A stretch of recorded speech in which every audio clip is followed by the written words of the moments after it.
Alhamdulillah. Alhamdulillahilladzi hadana lihada wa ma kunna linahtadiya laula an hadana Allah. Laqad ja'at rusul rabbina bil haqq wa nudu an tilkumul jannah uristumuha bima kuntum ta'malun. Asyhadu an la ilaha illallah wahdahu la syarika lah wa asyhadu anna Muhammadan abduhu wa rasuluh sallallahu alaihi wasallam la nabiyya ba'dah. Allahumma fassalli wa sallim wa barik ala hadha an-nabiyil karim sayyidina wa maulana Muhammadin wa ala alihi wa ashabihi ajma'in. Amma ba'du fa ya ibadallah, inni usikum wa iyaya wa nafsi bittaqwallah wa ta'atihi la'allakum turhamun. Wattaquni ya ulil albab. Qala Allah ta'ala fi kitabihil karim. A'udzu billahi minasy syaithanir rajim. Bismillahirrahmanirrahim.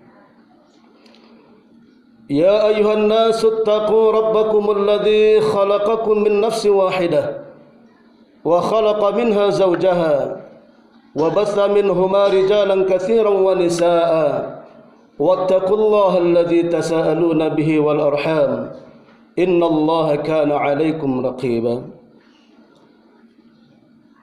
Allahumma 'allimna bima yanfa'una wanfa'na bima 'allamtana wa zidna 'ilma wa arinal haqqa haqqan warzuqna ittiba'ah wa arinal batila batilan warzuqna ijtinabah. Ma'asyiral muslimin, hadirin sidang jamaah Jumat rahimani wa rahimakumullah. Segala puji hanya milik Allah, Rabb semesta alam, yang sampai hari ini kita masih diberikan hidayahnya, karunia-Nya, nikmat yang banyak, kemudian kesehatan serta kelapangan waktu sehingga kita dapat menghadiri kegiatan Jumat kita di masjid yang kita cintai ini. Kemudian salawat dan salam tak lupa disampaikan kepada Nabi kita, Nabi junjungan alam, Nabi besar Muhammad sallallahu alaihi wasallam. Terlebih di hari Jumat kita diperintahkan untuk memperbanyak salawat dan salam kepada beliau. Karena di dalam hadis Nabi sallallahu alaihi wasallam dari Abu Hurairah, hadis diriwayatkan dari Imam Muslim, apa kata baginda Nabi? Man shalla alayya wahidah. Siapa yang mau berselawat kepadaku satu kali saja, sallallahu alaihi asyara, maka Allah akan memberikan salawat kepadanya, pahala kepadanya, kebahagiaan padanya, keselamatan padanya 10 kali lipat. Jamaah rahimakumullah, jangan sampai kita tinggalkan kegiatan Jumat ini tetapi tidak menambah keimanan dan ketakwaan kita kepada Allah tabaraka wa ta'ala. Sungguh sangat amat merugilah kita jikalau setiap momen Jumat seperti ini tetapi tidak menambah kualitas iman dan takwa kita kepada Allah tabaraka wa ta'ala. Ma'asyiral muslimin rahimakumullah, kadang kita pernah berdoa kepada Allah, kok doa kita belum diijabah oleh Allah. Kadang kenapa sering kita bertanya-tanya, Kenapa kita malas? Kok gerah rasanya? Ada timbul perasaan tidak senang untuk beribadah. Niat baik kepada Allah Subhanahu wa taala. Kemudian kenapa setiap tingkah dan perilaku kita selalu menggiring kepada maksiat kepada Allah?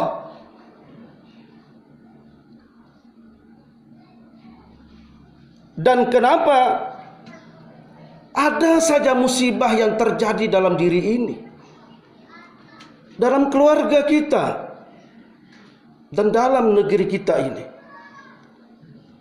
Ada apa dengan semua ini?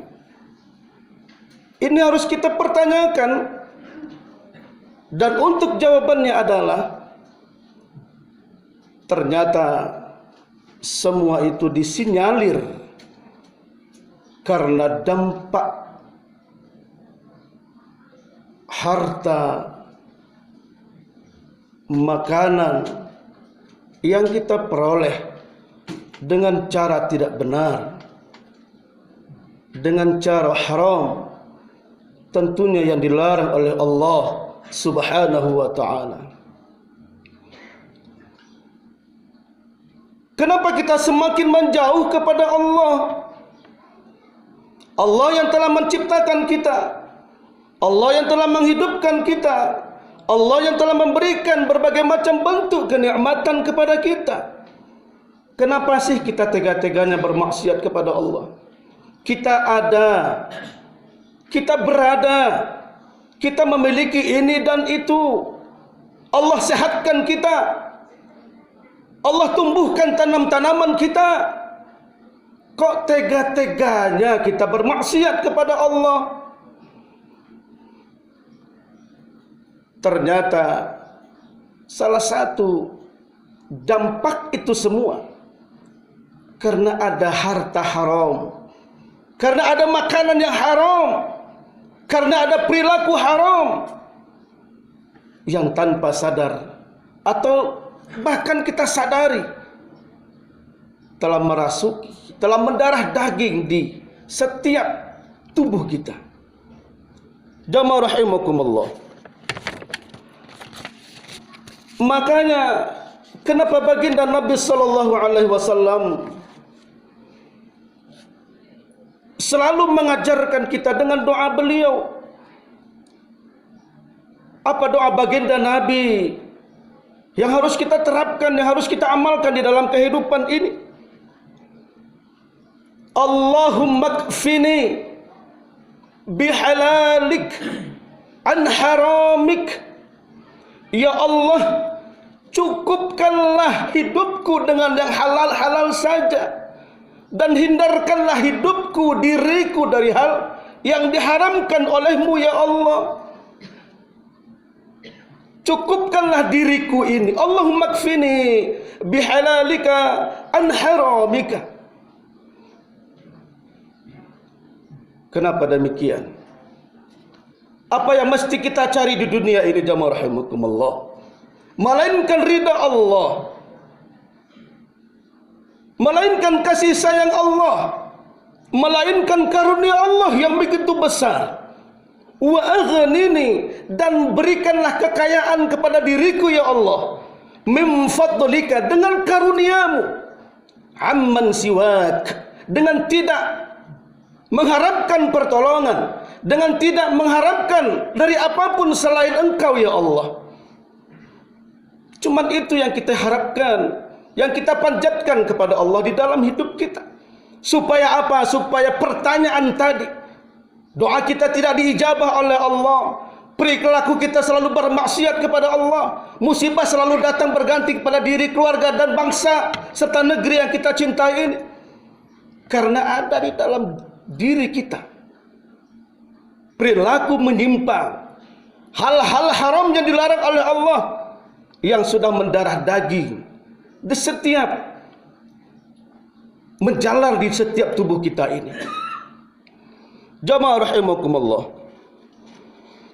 tidak perlu banyak yang kita harapkan dari Allah, yang penting ada berkahnya.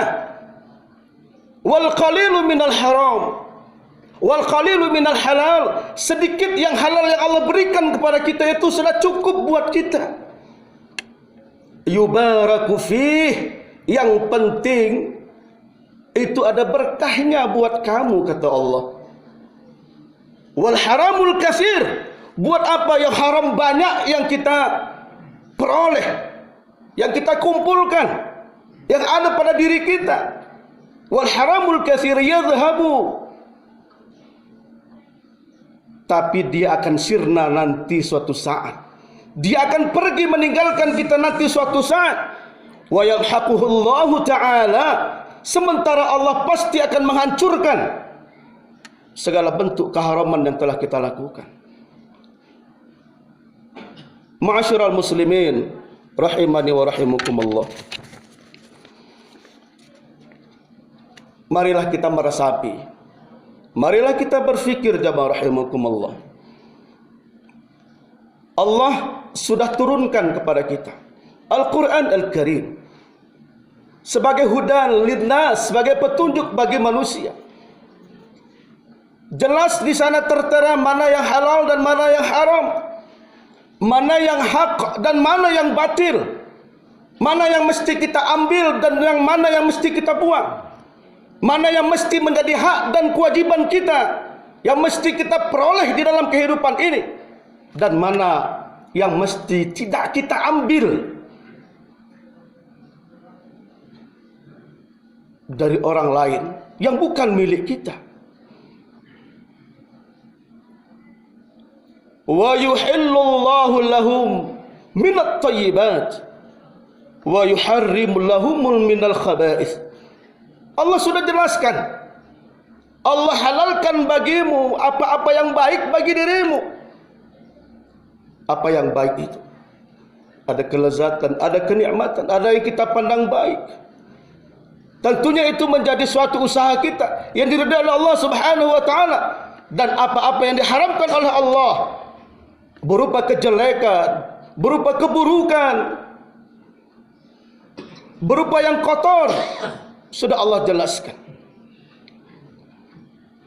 Makanya baginda Nabi sallallahu alaihi wasallam bersabda di dalam hadis beliau, la ya'tiyanna 'alan nasi zaman, nanti suatu saat di akhir zaman ada perilaku manusia, la yubalil mar'u bima akhadhal mal, la yubalil mar'u bima akhadhal mal.